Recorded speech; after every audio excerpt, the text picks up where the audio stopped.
Alright, so welcome to how to cook your banquet chicken nuggets with mac and cheese.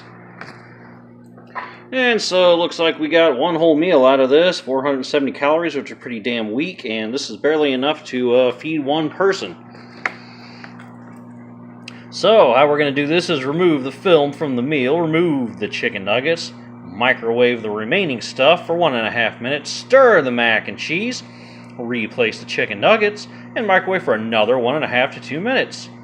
And the most important part is check that food is thoroughly cooked to 165 degrees. Let's stand for 2 minutes.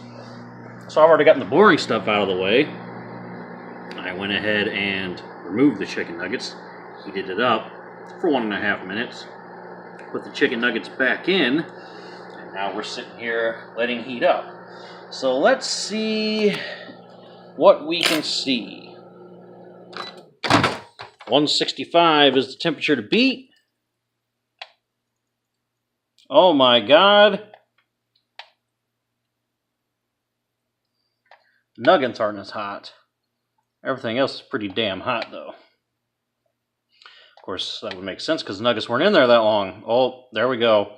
All right, so we are hot enough. There you go. And that's how you cook your banquet dinner. Chicken nuggets and mac and cheese, and then make sure it is the correct temperature. Thanks for watching, guys. Peace.